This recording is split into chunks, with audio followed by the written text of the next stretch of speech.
Alright, welcome back everybody.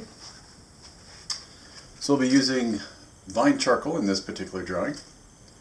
And what I've done so far is I have taken my masking tape and taped off a white border.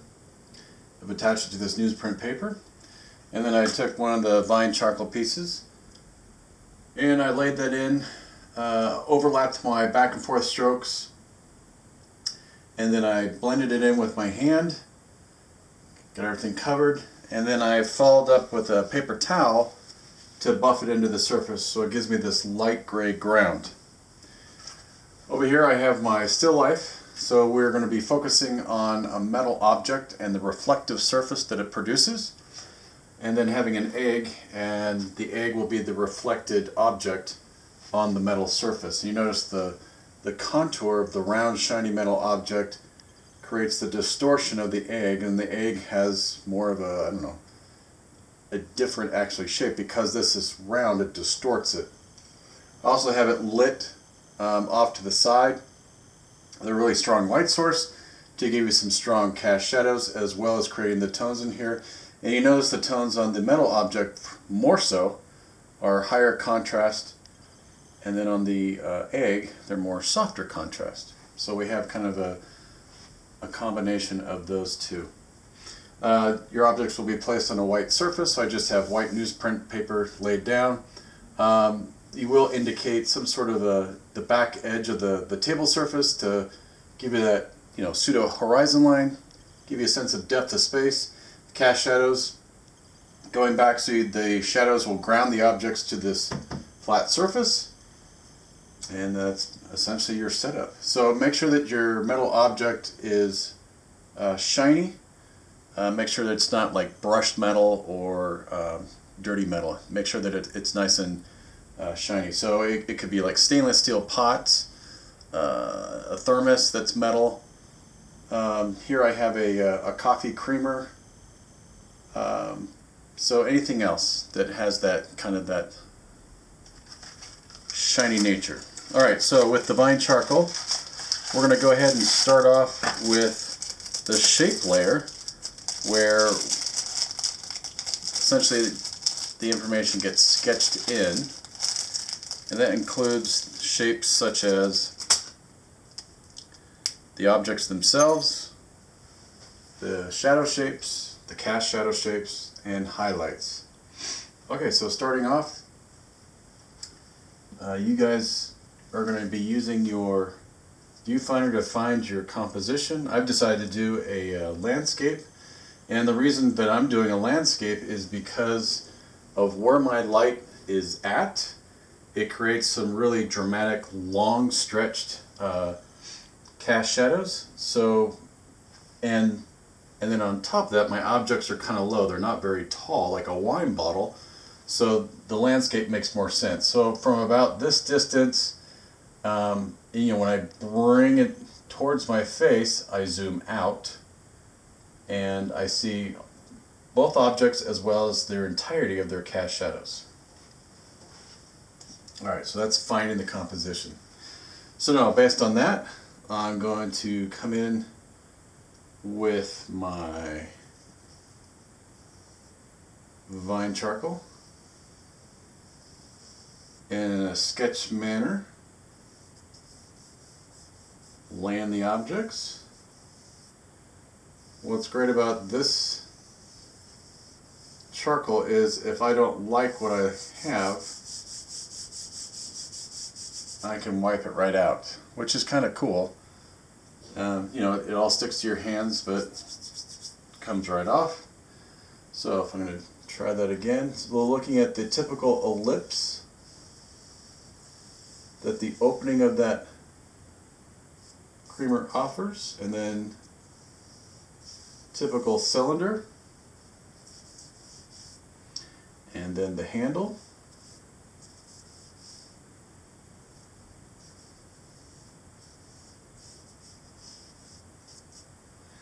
and then the egg sits in front of it, so I can just wipe out the bottom part and facilitate the egg.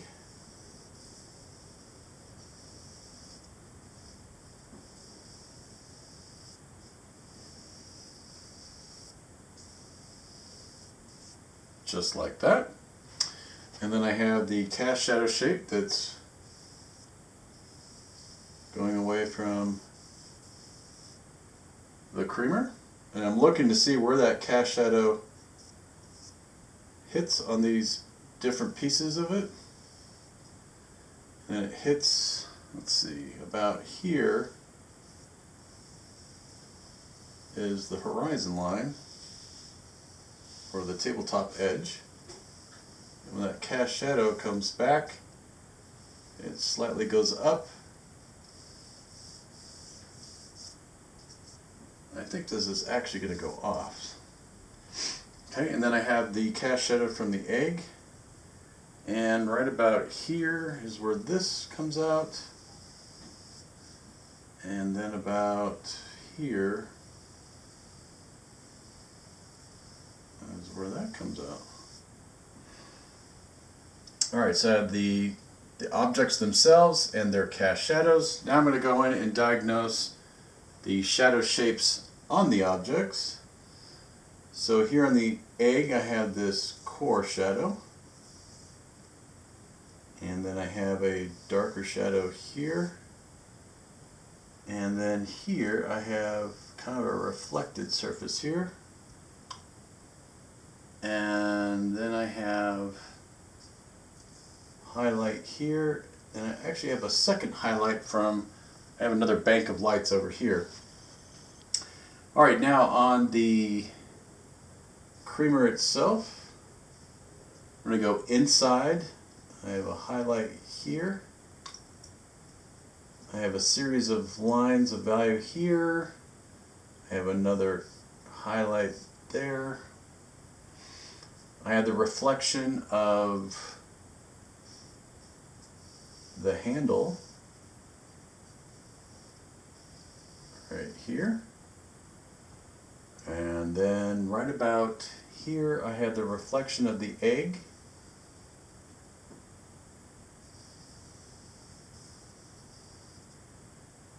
And then I see just a hint of its cast shadow. And then it's kind of an amoebic shape. I have this kind of darker shape right here. And then I have these striations of value that go through it.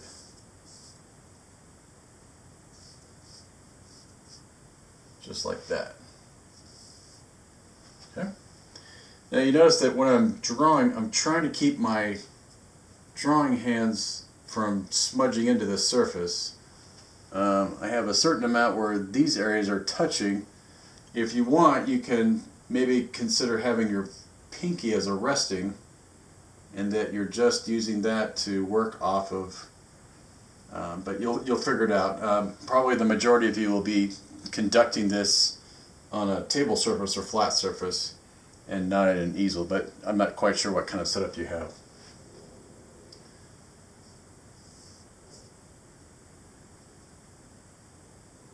Alright, and then I kind of have this arcing,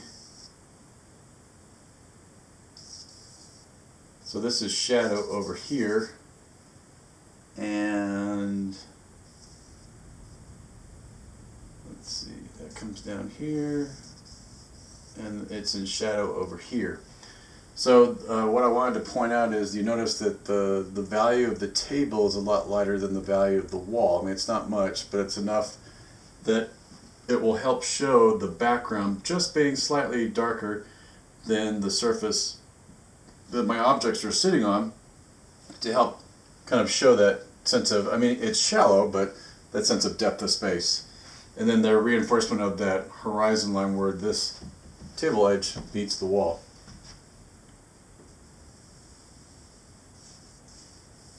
All right. So again, if there's anything you don't like, you can just come in and wipe it out, or actually blend it back into the surface. Now this charcoal is very delicate, so any sort of value that you lay down, you can easily make it disappear and then redo it.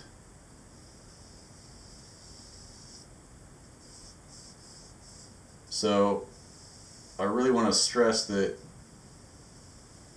as you're using this particular kind of charcoal, it comes up very quickly and easily. So if you're actually running your drawing hand all over this, it's going to pick everything up, and you basically will destroy everything there is. So again, just be careful as you're doing that.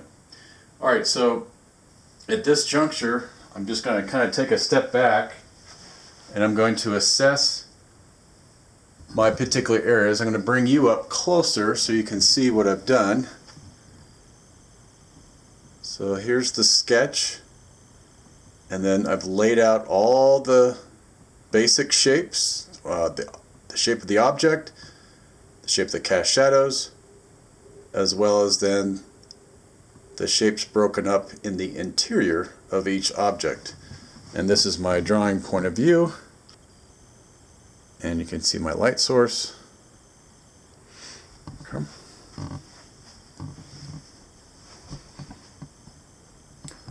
Alright, so the next step, and now that you've seen the still life, I'm just going to have this more focused now on the drawing.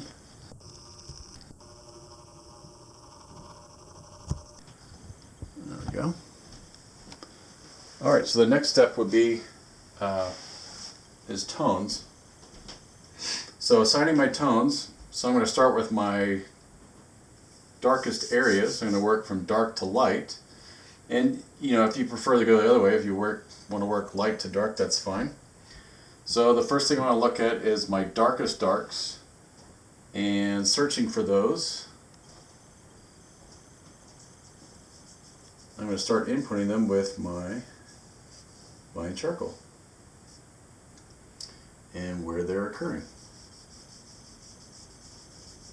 Some things that you can do is, I can take my glasses off, and those of you who wear glasses can do this, and then you can squint. By squinting at your situation, you can kind of simplify the amount of tones. I have quite a lot of different tones going on, but I want to simplify them because I'm only using this charcoal to negotiate all these different values. And then plus I'll have the eraser as well, so I can go back in the other direction.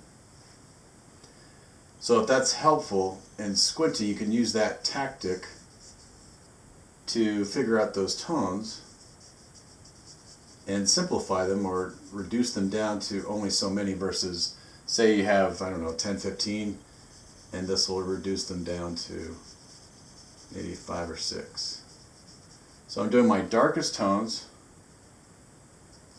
and just going in and basically filling in those specific shapes where they're at, taking my time,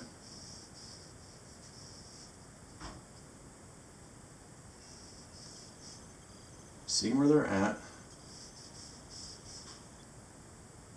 and you'll notice that when you get time to work on your drawing that the highlights, the shadows, and then maybe some even the extremes that you're seeing, the high contrasts, you'll notice that it's very abrupt in between these shadows. So with that in mind, gradation won't be a huge factor. Gradation will occur in the egg, but in the metal object it won't. Alright.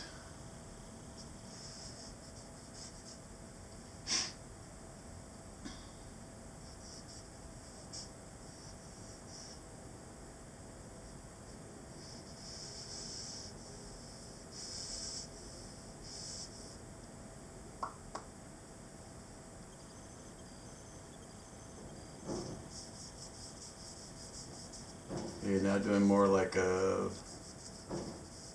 middle tone, using lighter pressure to put that in.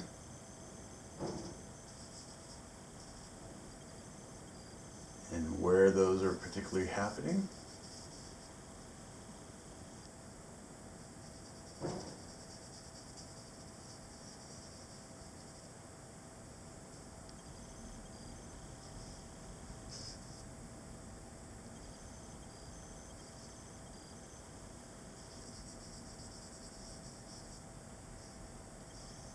So the question's going to come up, how hard am I pressing? This is very light pressure. I'm almost just dragging this across the surface, almost, just kissing the surface and applying the charcoal.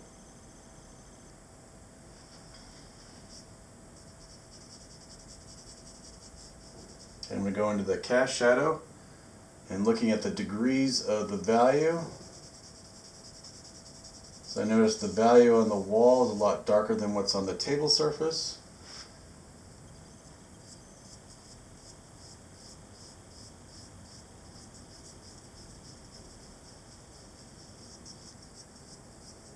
So you're going to find that this particular drawing with this particular kind of charcoal is very delicate. And so you really got to be careful about how you're applying it. And because of the delicate nature of it, I find personally that it slows my drawing approach down a lot. And it gives me an opportunity to actually spend more time looking and drawing back and forth so that I'm not missing anything, just because it's kind of slowing me down.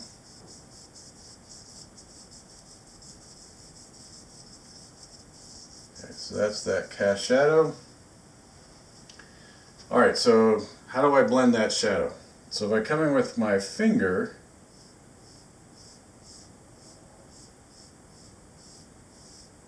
and I'm barely touching it. Just barely touching it. You notice my finger's pulling up a lot of it.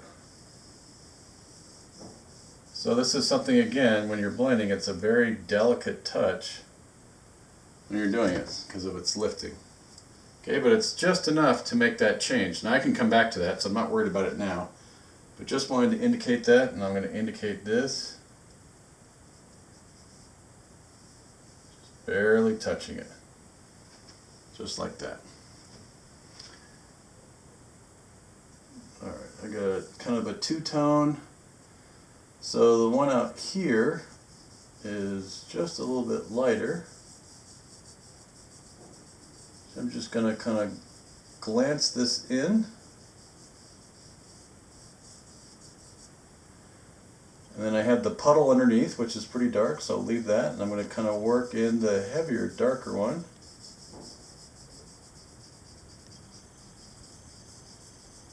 Just like this.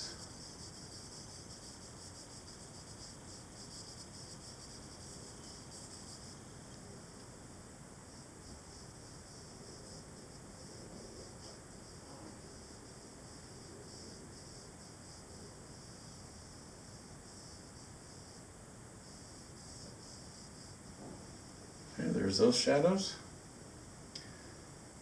And I got this shadow here. And this shadow here. And again, look at my hand. It's hovering above the drawing. I don't want my hand to be rubbing on the drawing surface.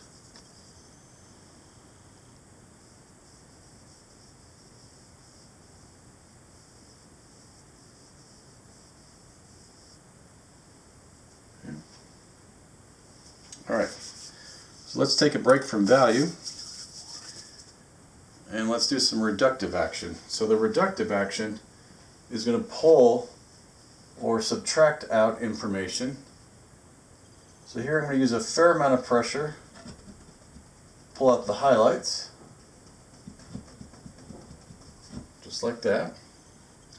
So I'm going to hit all the highlight areas.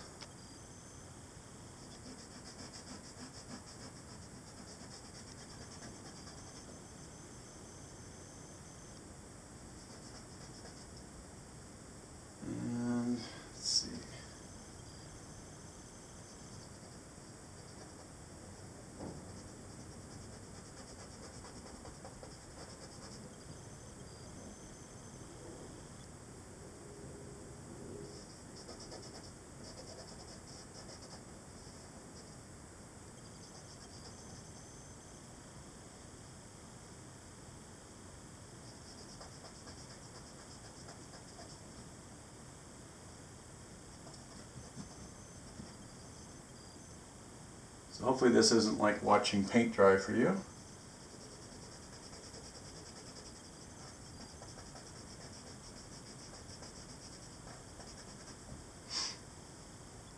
Okay, so I don't know if you can see it in the camera, but I noticed that the white of the egg out here is pretty brilliant, but the white of the egg in here is dulled. It's almost like it slightly yellows, so the egg in the reflection isn't as bright. So I'm just going to drag the eraser across the reflected egg.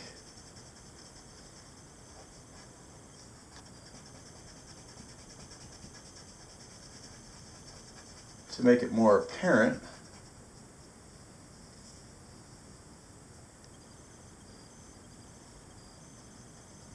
Okay.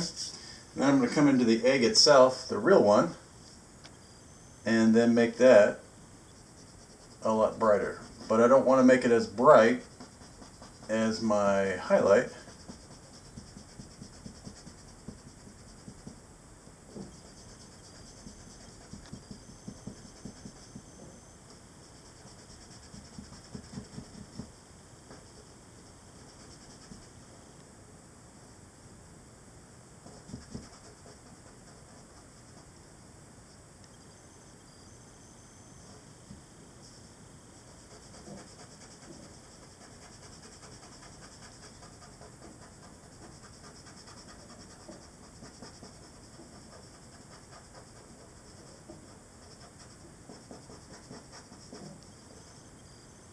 And we add this reflection under here from the light from the table. Put that in. Now, here's the thing. When you start erasing, you don't want to wipe it. And you can see why you don't want to wipe it. So you're going to have to lightly blow on it. And I just want to give you fair warning that there's going to be a certain amount of dust that kind of blows around. So just be, heads up about that. Okay. So I've kind of brought out the highlight in here. I've lightened the egg a little bit. And I'm continuing to go in and subtract out the lighter areas. And these lighter areas I'm subtracting are lighter than the overall ground. Okay, so I'm going to take a break now from that. I'm going to go back into the background, and I'm going to darken this back area, and that's over here in this corner on the wall. So I'm going to bring that tone down to my horizon line, right up to the edge of my creamer. Attempting to use a back and forth stroke that's overlapping so it's not too linear looking.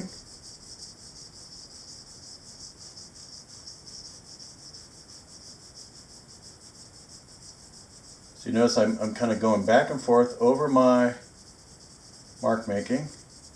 As I arrive to where I kind of have this rainbow arc right here on the wall, I'm going to use less pressure.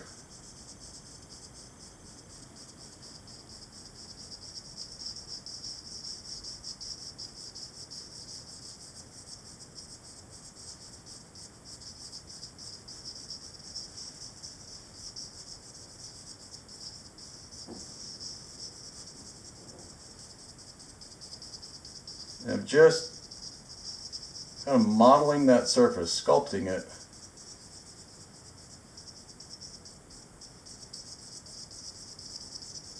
I'm going to slightly change the direction so I get better coverage. Just like that. So this side's really maturing nicely. You got all the different variety of highlights, grays, and black tones that are going on in here, so that this object is popping. You have the egg that's forward, and it's overlapping in front of this object, so it really comes forward. And so what I'm going to do now is I'm going to take my larger white eraser, and I'm going to use my kneaded eraser, and I'm going to lighten the table surface. And that's really going to help the objects become more apparent out of that gray tone. Okay. So let me get low here so I'm not covering up the camera. I'm just going to drag this across the surface.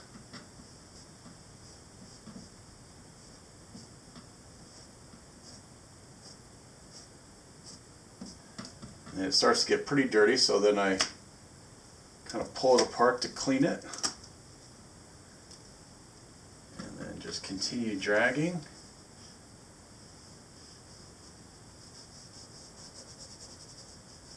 And I'm not pressing hard, I'm just kind of moving it around. And as it moves around, it picks up that charcoal pretty easily.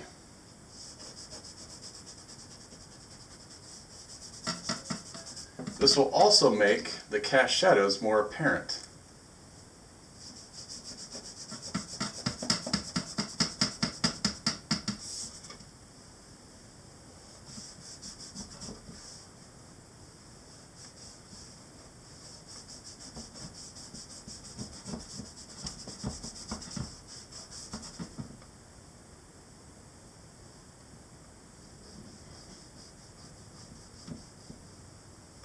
What's great about this kneaded eraser is you can customize the end of it to get into the really tight areas.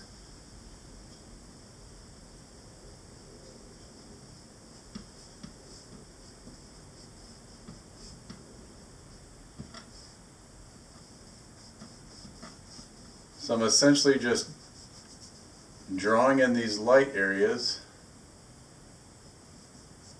using the kneaded eraser.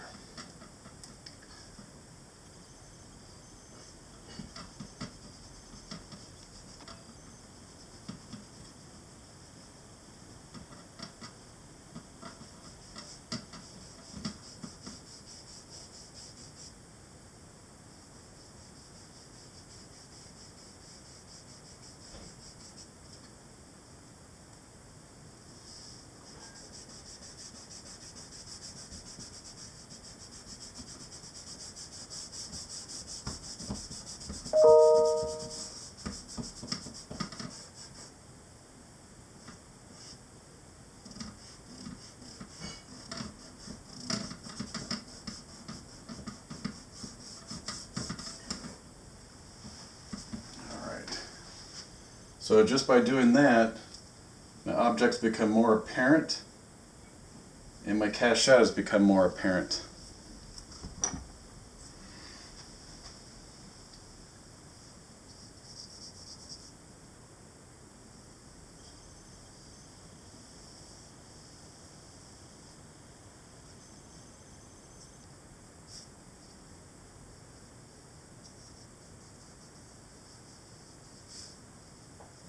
When you do your horizon line, just really look where it's dark and where it's not.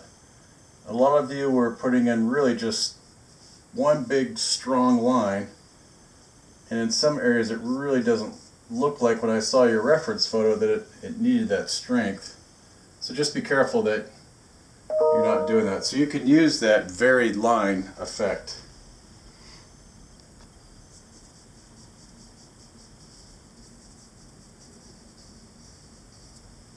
Okay.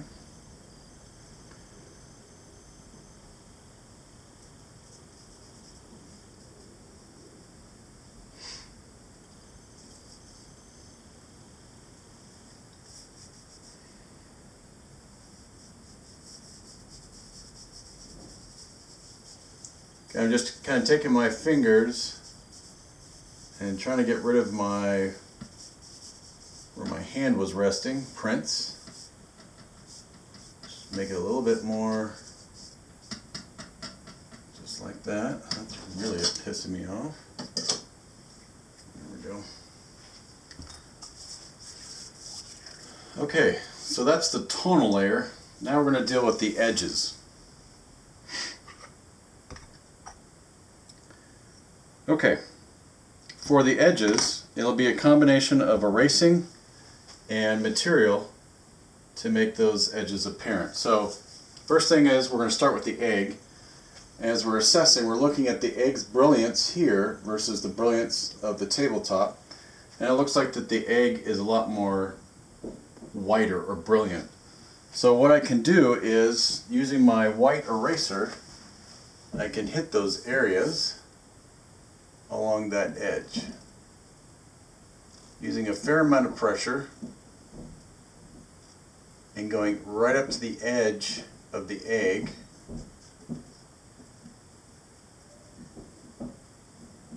And making that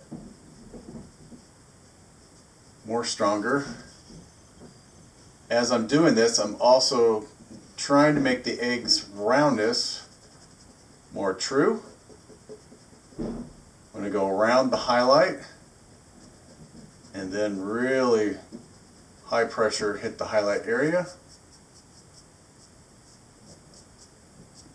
Take that off. Then I'm going to take my finger and I'm going to soften the edge of this shadow to the white part.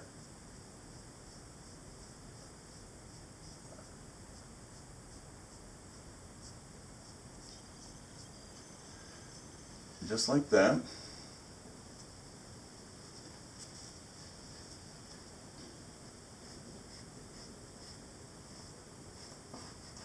Tightening up around the cast shadow here.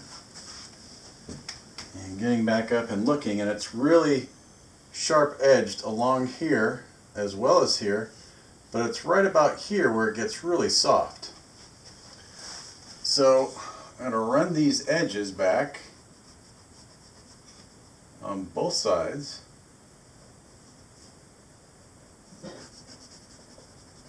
And it's right here where it gets really soft, so then I won't hit that area with my eraser.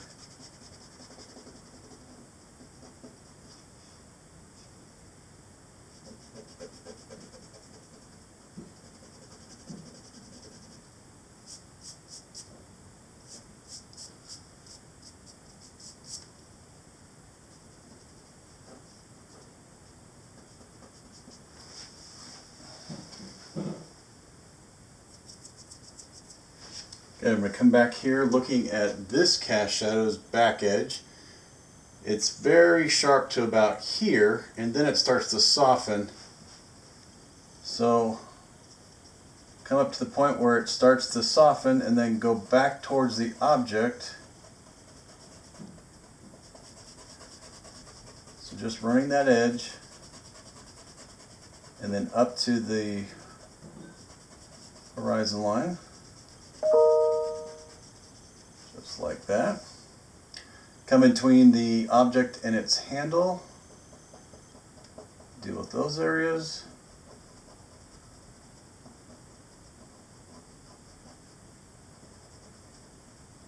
So that brings up an interesting point. This idea of the negative spaces are really important behind the objects, in between the objects, and around the objects.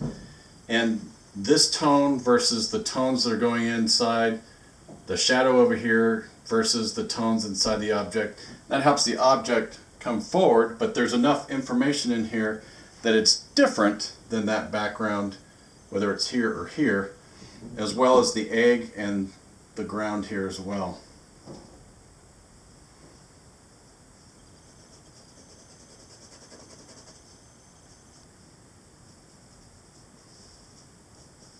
Okay, just kind of slightly toning down that line in the where the table meets the wall.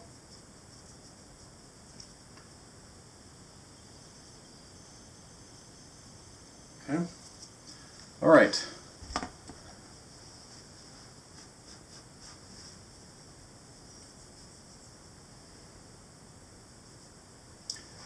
Let's bring the camera up closer. See what we've done. See how things have evolved. So there's the little creamer and the egg. Now you notice the egg has a strong outline around it, so I want to get rid of that outline. Because when you look at it, the outline is only pretty much occurring when this object behind it creates that. But out here, there's no outline. It's almost the same value as the ground. So I want to show that where here you can see the outline. So I want to destroy that.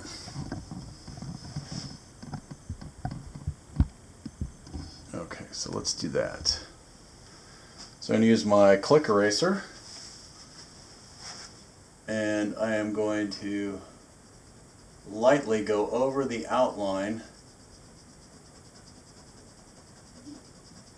to make it less apparent, and just use my finger just like that. And then I'm going to use heavy pressure in the egg and erase just a little bit more heavier, that's a word, to get it to do that. And then the outline is gone. There we go. So just like that. So the egg's whiteness is just slightly lighter than the surface.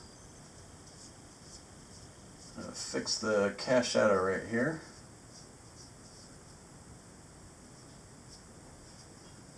There we go. Alright, then I'm going to go in and fix up my darks. So these will be details. Get rid of my outlines.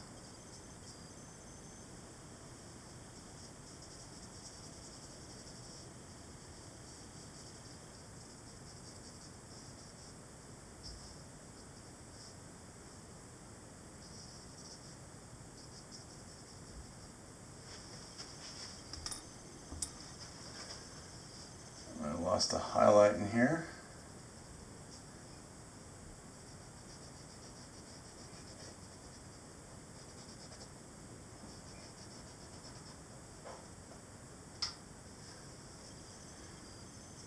Okay, and assessing. Okay, I can see the cast shadow on this side of the egg, so I'm going to put that back in.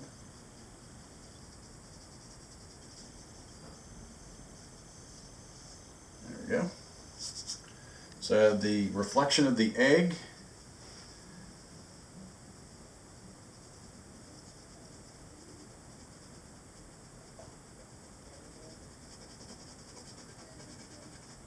Just like that.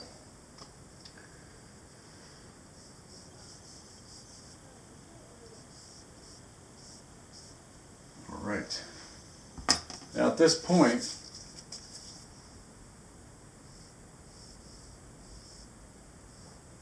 I would just assess. I'm just going on and put little nuances in the cast shadows. Remember, it's very delicate with blending.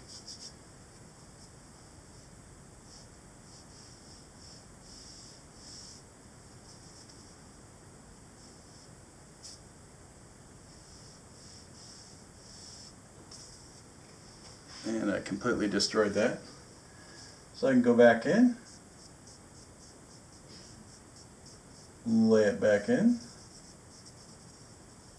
kind of bring it back.